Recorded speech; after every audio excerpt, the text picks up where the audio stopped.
España. Los invitamos a escuchar esta historia, este testimonio.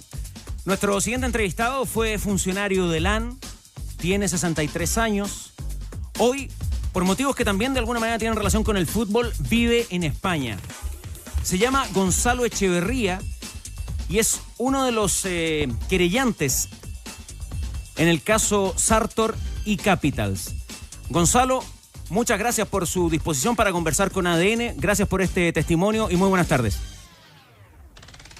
De poder ayudar y tratar de esclarecer esta mega estafa de los hermanos Larraín y su grupo de socios. Lo primero, saber cuánto dinero usted perdió y cómo se involucró con esta situación. Mira, yo a nivel personal tengo inversión en iCapital de 600 millones de pesos, pero de alguna manera, para explicarlo simple, somos un grupo, es familiares míos, primas, grandes, familia. En total, el grupo familiar son 2.850 millones de pesos que nos deben desde hace más de un año. Eso es solamente capital. Y a eso le agregas la tasa de interés mensual que nos daban entre el 0,6, 0,7, 1%, 1,1%, en función de la inflación del periodo. La tasa más alta, la del 1,1, que todo el mundo dice, ¡ah, qué maravilla! Pero era cuando la inflación en Chile era 15, 16% al año. Entonces, eso también es... El año 2025 de intereses van como en 3.100 millones de pesos. Y son dos querellas. Una es la mía personal, que como tú sabes, tuve que ir a Chile en enero del año pasado, ver si iban por el tema civil, penal, etcétera, etcétera. Finalmente yo hice la demanda y me volví. Y a los pocos días eran muchos el resto de inversionistas, tanto personas naturales como jurídicas, y creo que 2 semanas después de que yo me vine, ellos presentaron su querella criminal, penal, bajo el mismo concepto de la mía. Pero por un tema de tiempo tuvieron que ser 2 querellas y no una donde íbamos familia y yo. Gonzalo, como lo estamos viendo también en imagen a través de la transmisión del streaming de ADN, le queremos pedir para que sea óptimo el sonido, que no se aleje mucho ahí del micrófono, porque en algún momento perdemos la señal. Y ahora sí le pregunta a Danilo Díaz. Perfecto. Buenas tardes. Ustedes, en uno de los temas que se ha hablado acá en el caso de Sartor, a grosso modo, es que ellos tomaron la plata de ustedes, de los inversionistas, una parte, y a través de un fondo de Tactical Sport, se terminaron comprando Azul, haciéndose de Azul, pero con platas de ustedes, o de los accionistas minoritarios. ¿Más o menos así? Sí y no, en el sentido que aquí tú tienes 2 tipos de inversionistas. Uno, los que en el Sartor AGF, en la Agencia General de Fondos, que tenía distintos tipos de fondos con distintas de rescate, de comisiones que te cobraban, etcétera, etcétera. Ellos han hecho sus demandas civiles, penales, todo lo que ha salido en la prensa, son cientos, y se calcula que más o menos ahí deben haber 250 millones de dólares APP.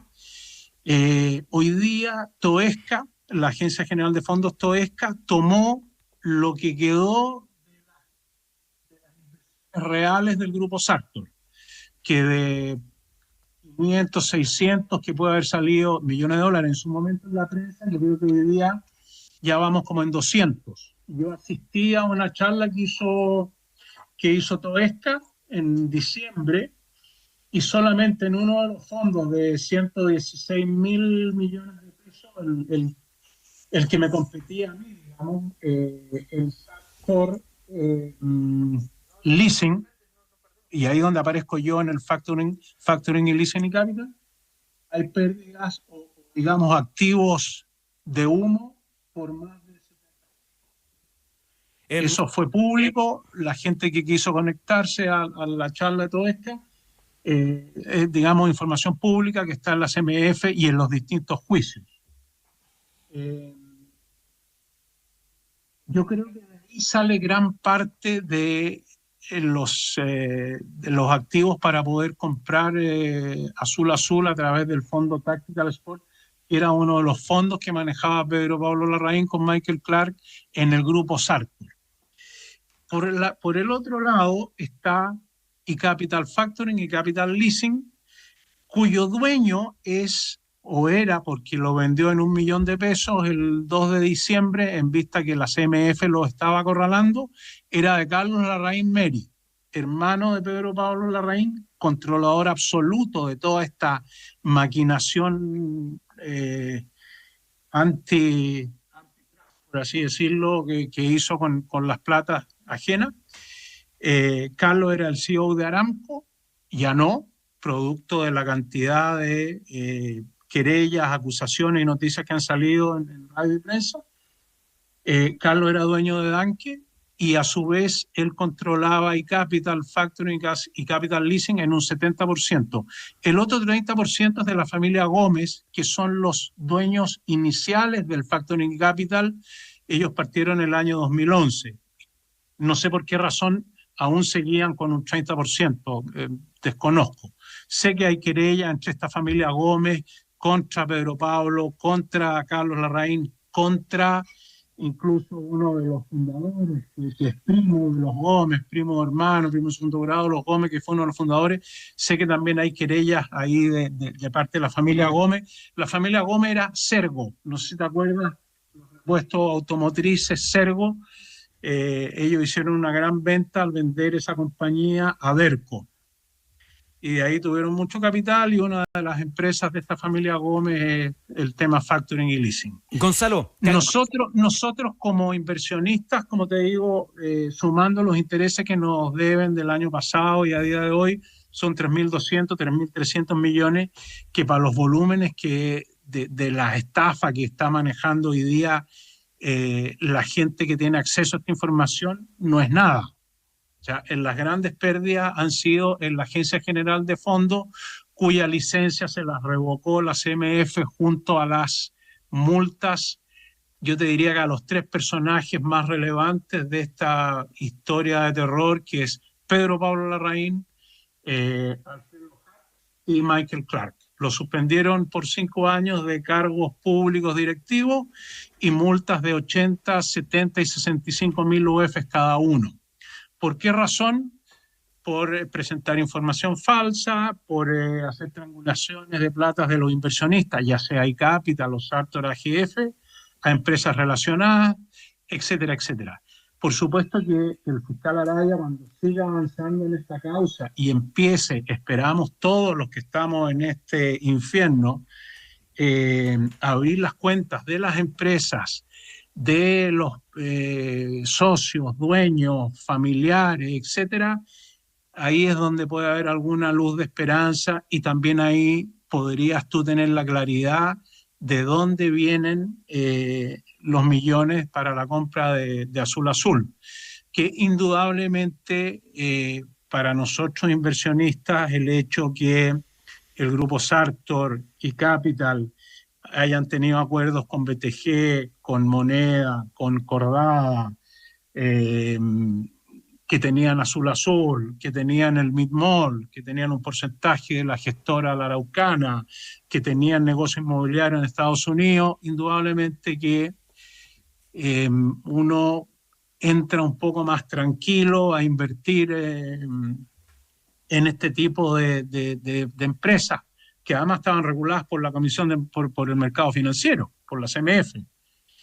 Pero uno ve caras y no corazones. ¿En qué momento, no sé sí, Gonzalo, porque en algún momento, con todo tu relato, en algún momento esto iba generando ingresos, digamos, para tu bolsillo, ¿sí? Pero en algún momento... Nosotros, mira, el grupo nuestro, yo no sé en el caso de los aportantes, porque esas son cuotas con rescates, con cláusulas un poco más, menos flexibles. Nosotros somos todos prácticamente tercera edad, jubilados la mayoría.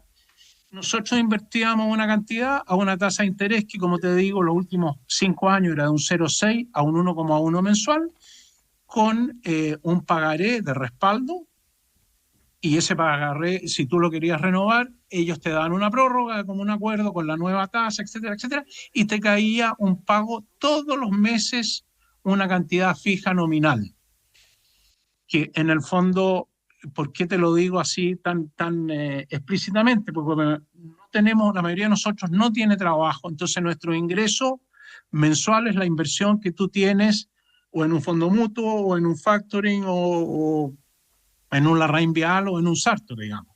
Entonces nosotros vivíamos de ese dividendo o ese abono mensual que era la tasa de interés de la inversión que tú habías hecho inicialmente.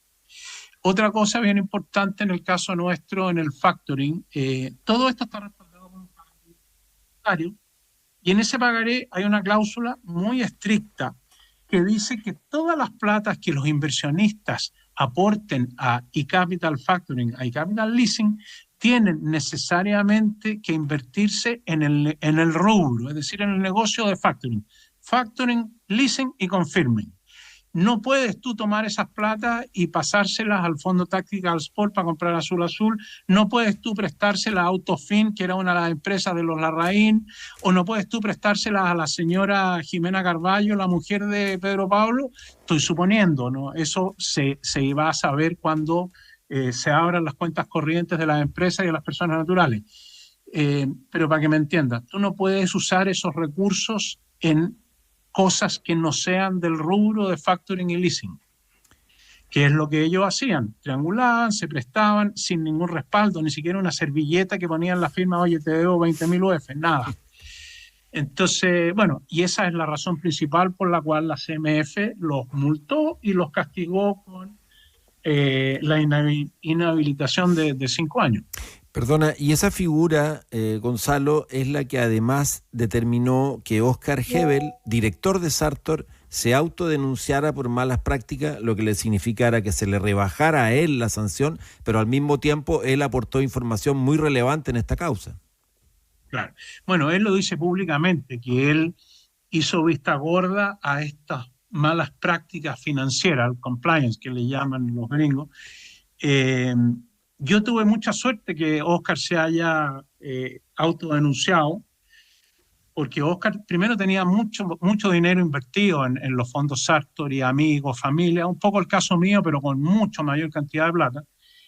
Y Pedro Pablo Larraín, a mí y a mi grupo de inversionistas, nos contrademandó penalmente por querellas, calumnias, mentiras, porque nosotros hicimos una demanda criminal por estafa y apropiación indebida. Entonces, el contraataque de él a mi persona, sobre todo, fue que yo había mentido, que esto era sin ninguna prueba, etcétera, etcétera.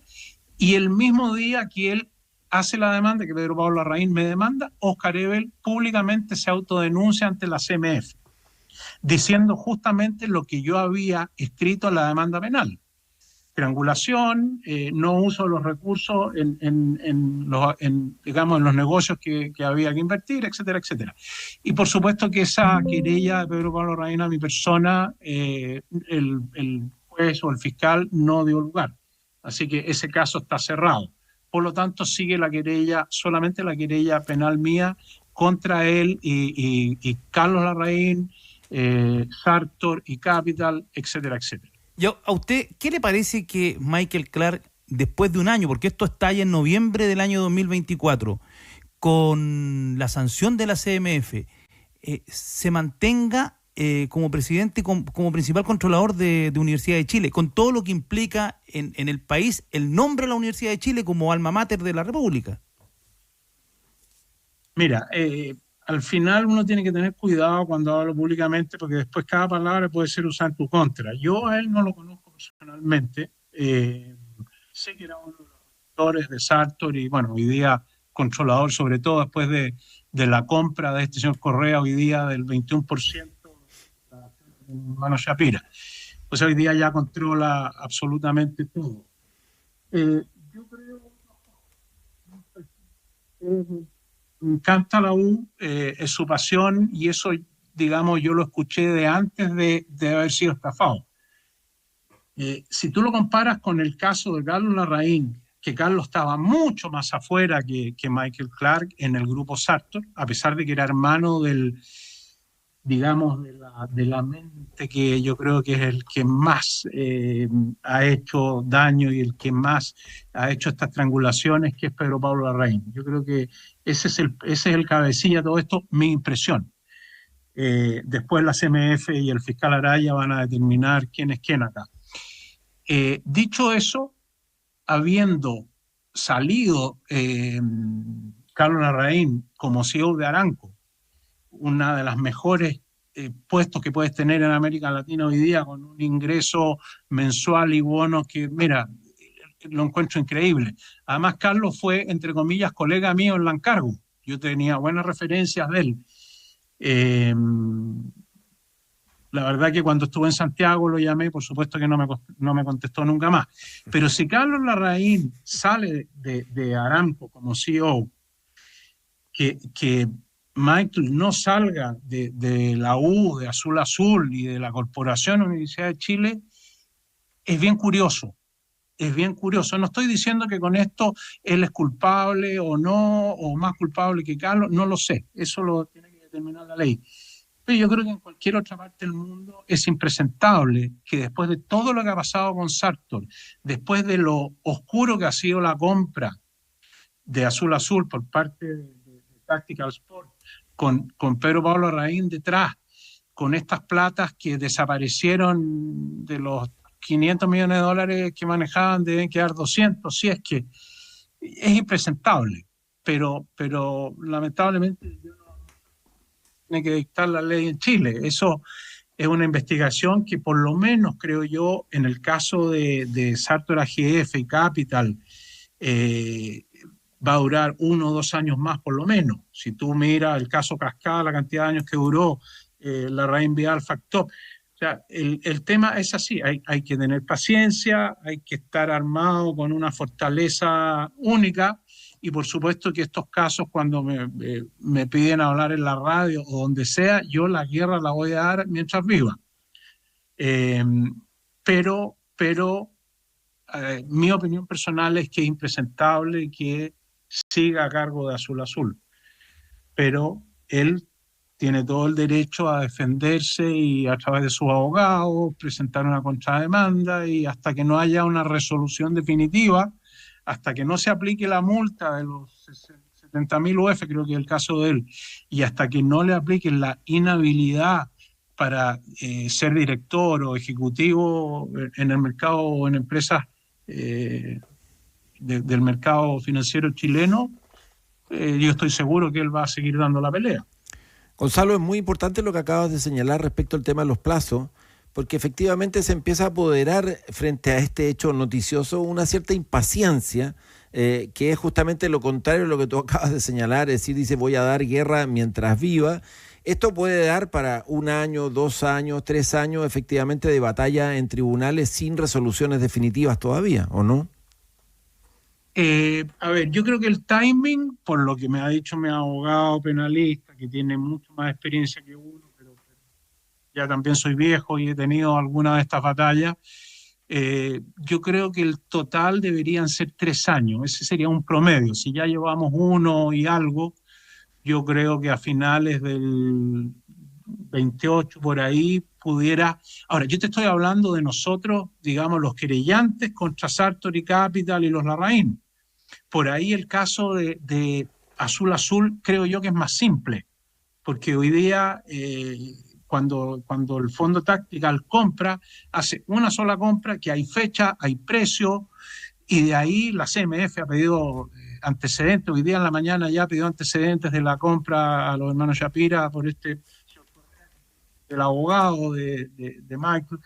Entonces yo creo que el caso más rápido debería ser Azul Azul, porque además tiene mucho más nombre en el mercado, no solamente en el mercado financiero, sino que en el mercado del fútbol, en el mercado del deporte, en el mercado universitario por el nombre Universidad de Chile, etcétera, etcétera. Yo creo que eso debería ser un poco más rápido, no hay tanto que investigar ahí. Gonzalo, ¿es efectivo que sí? Dime. ¿Es efectivo que estas empresas le ofrecían a sus acreedores terrenos vinculados a un posible estadio de la U? No. No. ¿Cómo era entonces? No. Porque había algunos terrenos... Lo que sí... A ver, yo te voy a...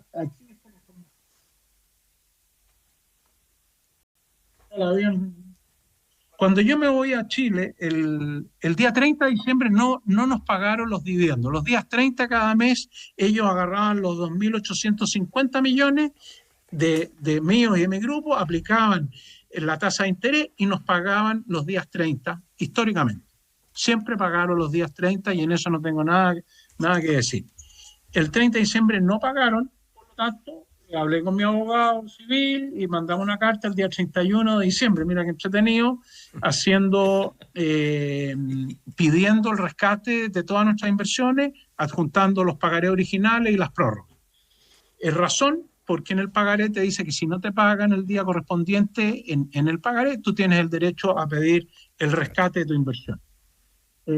Por lo tanto, llamo a Pedro Pablo y el 31 él ya no me contestaba, se hizo el desentendido, que no tenía nada que ver con iCapital, que Danke era el dueño de iCapital y que eso lo manejaba su hermano, que el 2 de diciembre había vendido Danke al gerente de ese minuto, que era Hugo Baranda. Total, que me tomé un avión y el lunes 3 o 4 de enero estaba en Santiago y ese mismo día me junto con Pedro Pablo y él me dice, él con su asesora me dice, Echeverría, tienes tú que tomar iCapital, hacerte cargo y te puedes ir pagando con tu gestión. Y te voy a dar 2 datos, me dijo, no me acuerdo, con Cordada y con BTG, te aconsejo hablar con ellos, a ver si ellos te pueden seguir financiando, porque ellos financiaban con líneas de crédito este factoring. Yo me junté el día siguiente de Echeverría, de Cordada, de Frontal, cargo, tendríamos que investigarlo. Me junté con BTG el miércoles. También me dijeron, oye, encantados. Ellos tenían mucha plata invertida en el leasing, etcétera, etcétera.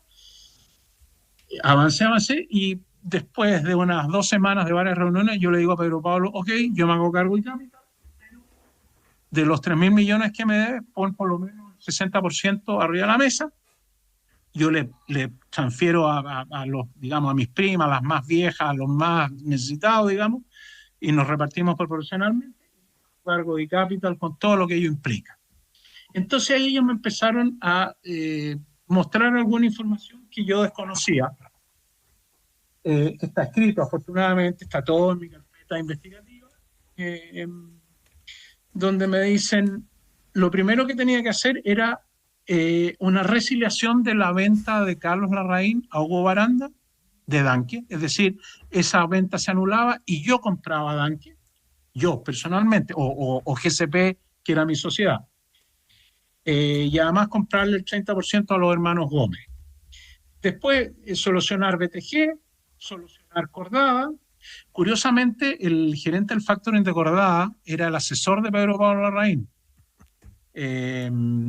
Y que además lo asesoró, fue gerente de iCapital muchos años, y hace un año antes de la quiebra de iCapital, digamos, de este pastelito que se mandaron, él se fue a trabajar a Cordada, curiosamente.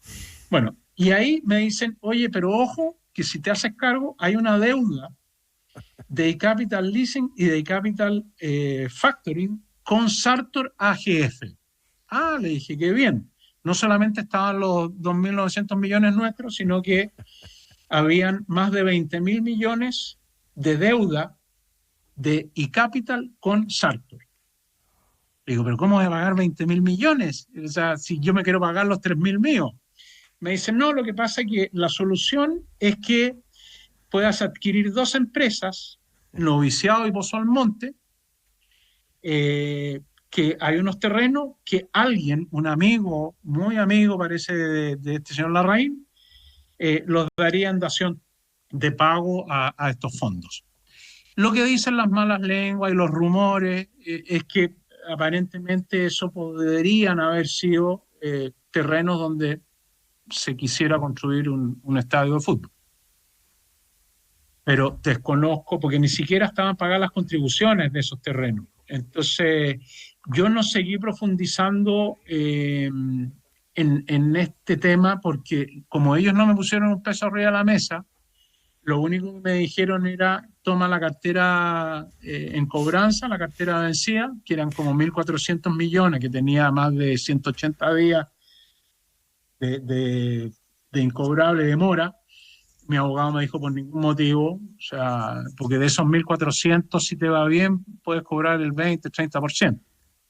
Entonces mi abogado me aconsejó que no lo hiciera y finalmente presenté la querella penal criminal y les dijimos que muchas gracias, pero no aceptábamos tomar a cambio de no hacer un juicio y yo con Plan y Capital tomar la cartera vencida. No me pareció, o sea, era absolutamente absurdo.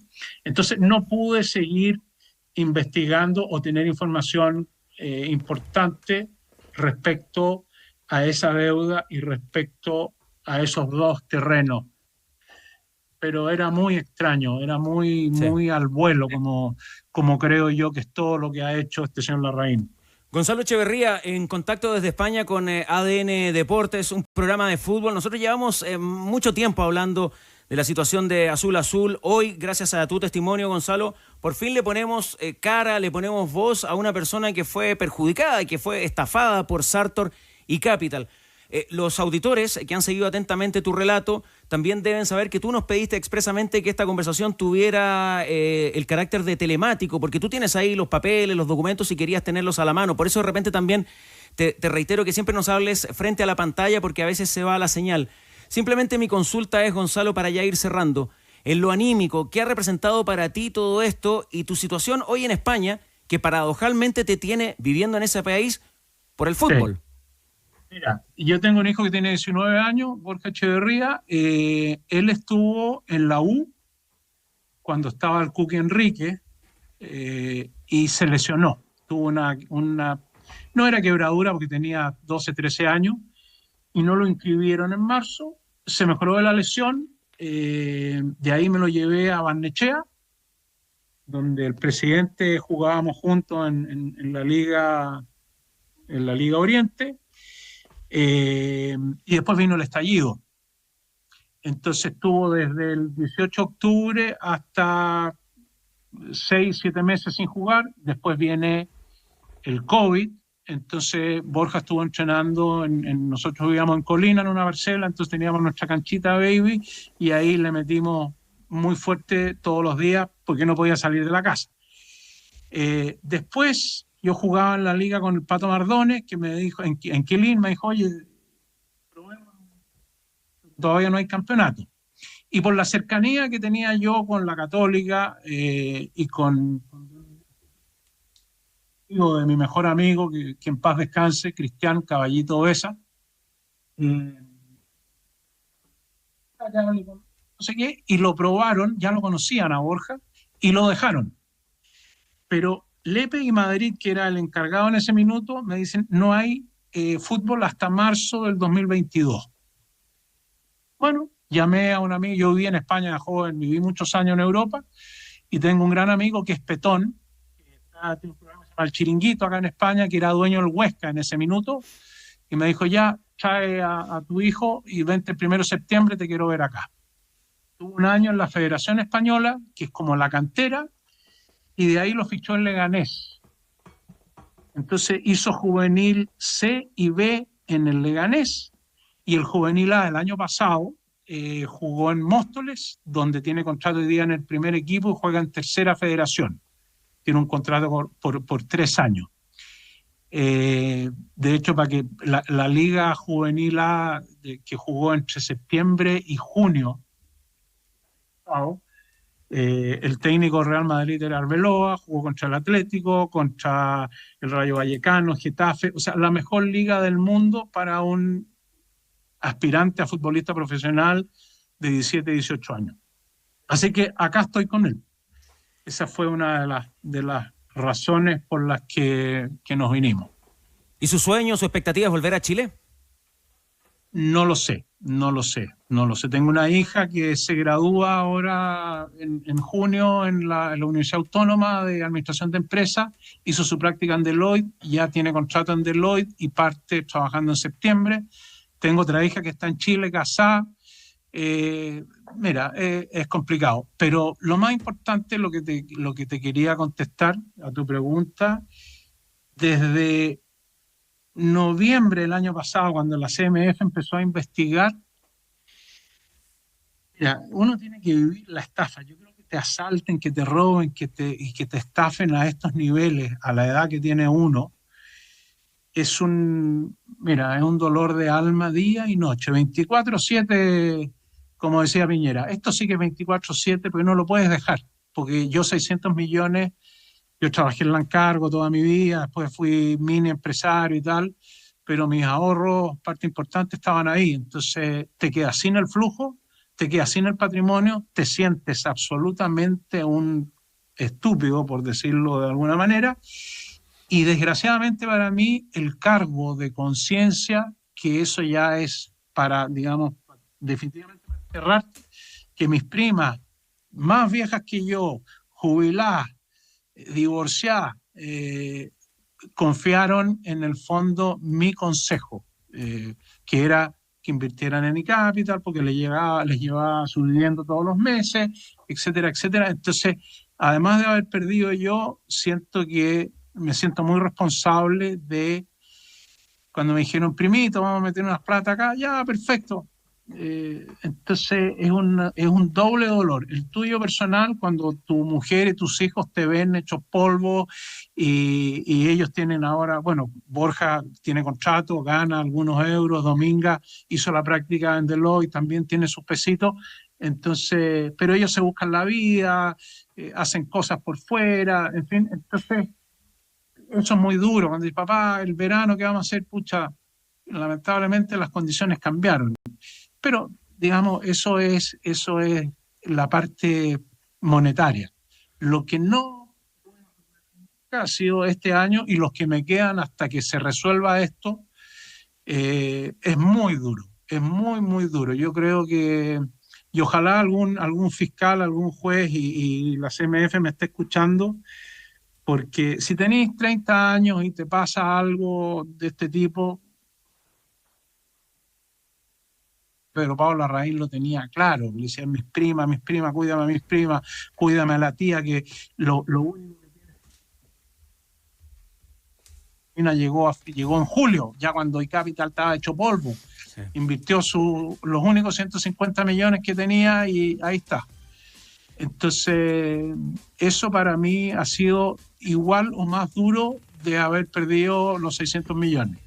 Y lamentablemente a mí me toca todos los temas, porque además hicimos demandas civiles con los pagarés, el tema penal tengo que coordinarlo yo, de alguna manera, tal cual como era en iCapital la cara visible, en todos los juicios y en todos estos temas de prensa pública, soy yo la cara visible. Entonces, la cuota para pagar el abogado, hay que ir a firmar a notaría, el poder, tengo que coordinar todo y además desde acá. Entonces, a veces faltan fuerzas, pero bueno, la vida es así, la vida sigue. A esta altura la vida ya es poco lo que uno puede decir, voy a aprender para la próxima. Yo creo que ya no tengo nada más que decir respecto a eso. Pero hay que tomar conciencia de cuando pasan este tipo de cosas. Hay compañías como la Rein Vial que tuvo el cagazo con Top y repusieron el monto de la inversión a cada uno de los aportantes. O sea, así tiene que ser. Gonzalo Echeverría. Pero hay otro... Sí, Gonzalo Echeverría, nos pilla el tiempo y vale. desde aquí, desde Santiago, le queremos agradecer por este testimonio y por confiar en ADN para compartirlo con todo el país. Lo que quieran, cuando quieran, siempre voy a estar disponible a seguir dando la pelea contra los señores Larraín y su grupo. Y lo que decíamos, Pancho Mata, voz y cara a uno de los perjudicados, a uno de los estafados en esta trama, finalmente, que vincula al fútbol a través de Sartor y el control de Azul Azul. Notable testimonio, muy documentado, muy claro, muy preciso respecto de esta, como bien dijo Gonzalo Echeverría al comenzar esta conversación, mega estafa.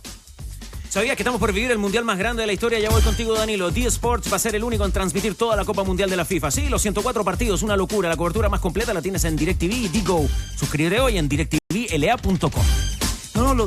Aparte de todo lo que decía recién Pancho, lo que creo que es gran testimonio, esa sensación de que arrastraste a tu familia. Eso es brutal. El equipo chileno capitaneado por nuestro Nicolás Mazú quiere sentir tu energía en el Curso Central este 6 y 7 de febrero, el Estadio Nacional. No te quedes fuera de la gran serie de la Copa Davis entre Chile y Serbia. Puedes comprar tus entradas en puntoticket.com. Produce The Match, invitan Federación de Tenis de Chile y ADN. No solo que la arrastraste, sino que que es la frase que dice él. Aconsejaste a alguien de ir y a tu familia, de ir a invertir a un lugar y al final no solamente perdiste vos, sino también perdieron ellos. Yo creo que en más que arrastrar es aconsejar, lo más duro de su relato. Vacaciones largas, maletas llenas y destino playa. Para todo eso existe The All New Palisade híbrido, un SUV que combina espacio, confort y eficiencia para disfrutar el verano sin preocupaciones. Cotízalo hoy en Hyundai.cl. Claro, en todo este tiempo, en todo este periodo, Pancho, nos hemos tenido que ir acostumbrando a alguna terminología, administración desleal.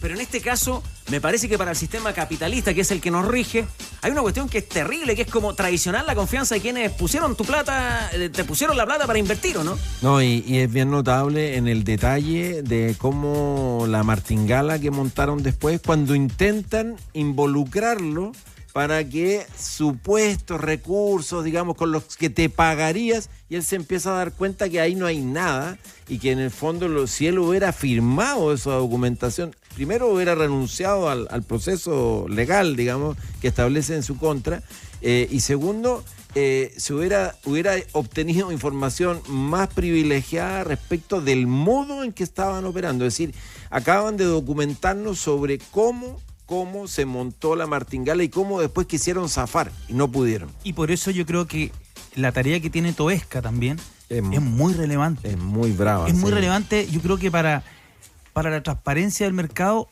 y para que la sociedad chilena, porque la U atraviesa la sociedad chilena, vuelva a creer. El que sabe elige Sodimac, porque ahí encuentra calidad y precios bajos todos los días. Los beneficios del círculo de especialistas y la app Sodimac, la mejor herramienta para su obra, Sodimac.